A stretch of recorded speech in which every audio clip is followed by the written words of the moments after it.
Andrew here again from Guitar Street. Thanks so much for tuning in to the third episode of Meet Gus. We are 3 from 3.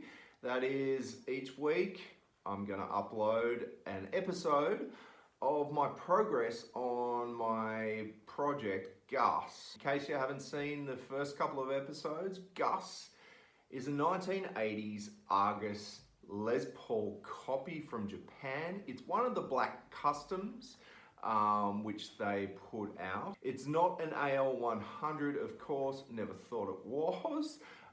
Just coincidentally, big news, I waited until Monday to record this because there was an Argus on the Japanese auctions over the weekend. Good news, I guess, for Gus. Its brother from another mother sold for $2,200 US. These things are highly collectible. Obviously, mine's not going to be collectible by the time I get through with it because it's going to be non-original in every single way. But if you are wondering where we're at with the project, let's take a look. Last week, I managed to get this thing down to beautiful. Let me see if I can get the grain. There we go. Look how beautiful that thing is. And the mahogany, one-piece mahogany body. Look at that grain. I've got it right down to the wood. And then the 3-piece maple top.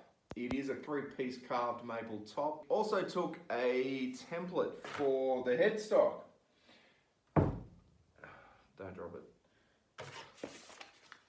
Here we go. This is a headstock template that I took. If you're wondering how to take a headstock template, really simple. Put a piece of paper over the top of a headstock, trace along the edges, just like you would have learned in primary school to probably trace the edges of coins or something like that. My son and daughter have been doing that for years, and they're only 6 and 3 respectively.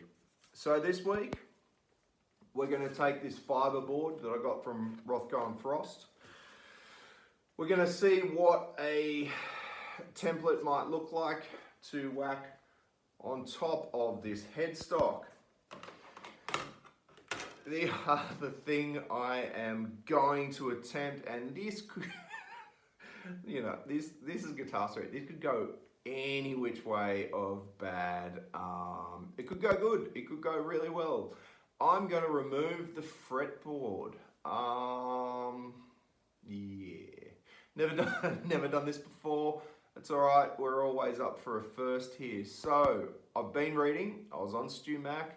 Been reading their blog. Step 1, remove a couple of frets. Look, I'm going to refret this thing anyway, so I might as well get in and remove the lot. Step 2, drill a couple of holes in, pilot holes, so we can get this thing back together at the end. If you don't know what I mean, you'll see it in a second. I hope I don't break this thing.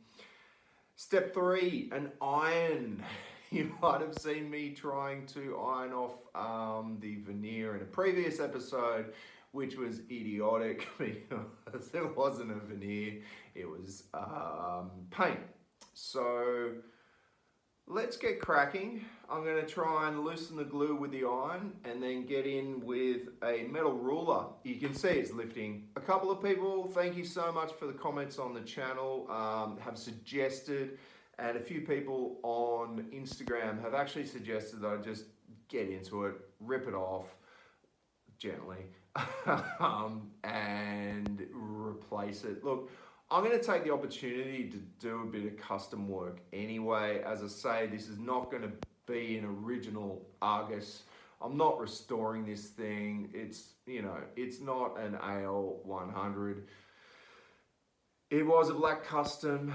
I don't have any of the original parts. It came as a husk, so what the hell. This is going to be my personal project. I'll never sell it. I don't care about its value. Its intrinsic value is here.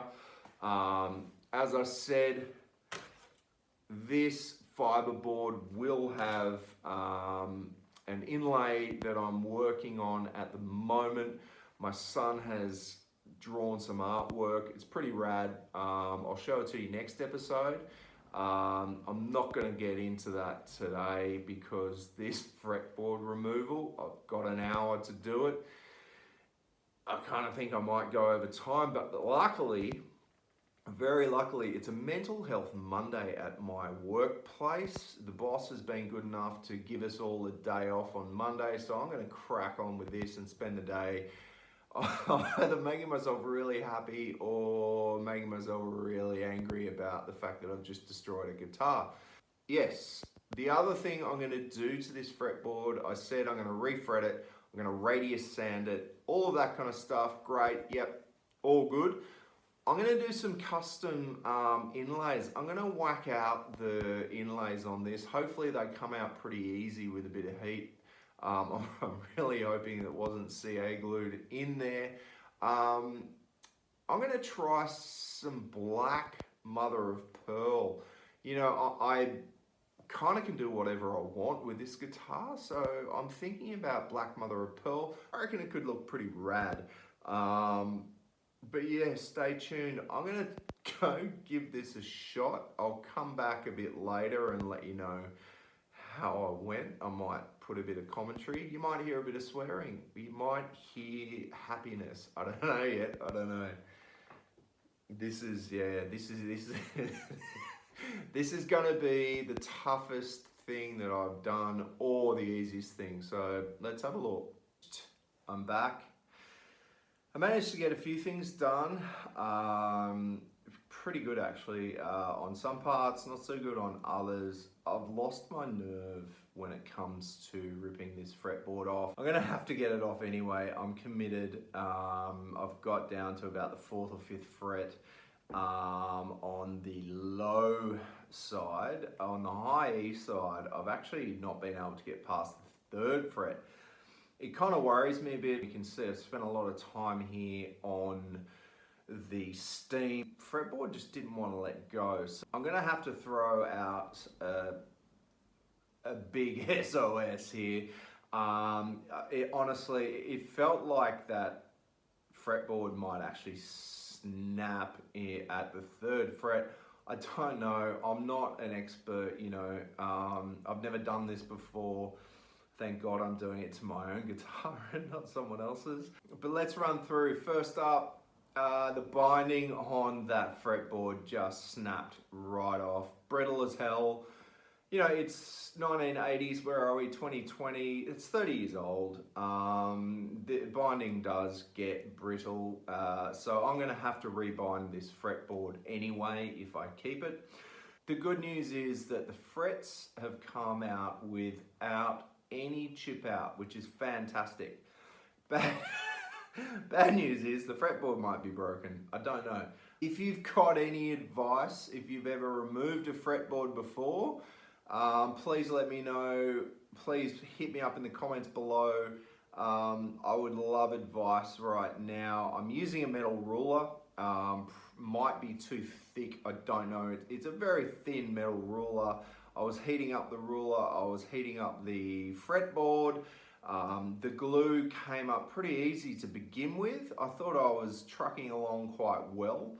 But at this 3rd fret on the high E side, you can see it's just sort of dug in. And I don't know whether or not I've picked up some grain and accidentally gone in and chipped underneath or something like that, but it's not budging at the moment. I don't want to push it.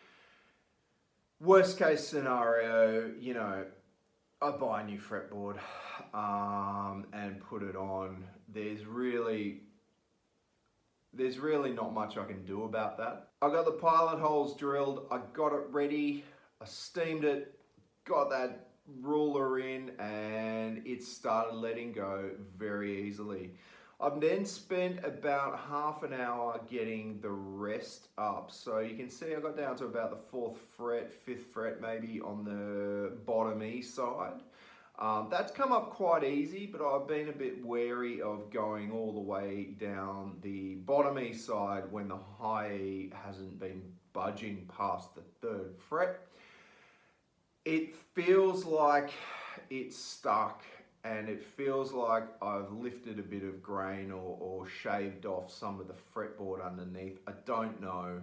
I might end up taking the guitar to Matt at Salt Mine Repair and quickly asking him for some help on this. So stay tuned. It could end up being a joint effort here. I'm kind of at a bit of a crossroads at the moment now. This is an unplanned issue. It happens, projects, this is what you do. So, you know, I'm gonna get advice. I'm gonna figure out exactly what I should do here. Next week, I'll have not only a plan of attack, but I'll probably end up doing a bit around the edges like the inlay. Obviously, I didn't get time to do any of the inlay or the headstock veneer today. While I plan out what on earth to do about this fretboard, I'll be able to get back to you and let you know what I'm going to do there. So stay tuned. Join me next time. It's going to be fun or it's not. So thanks very much for tuning in. I'll see you this time, same place, same time-ish next week. Cheers.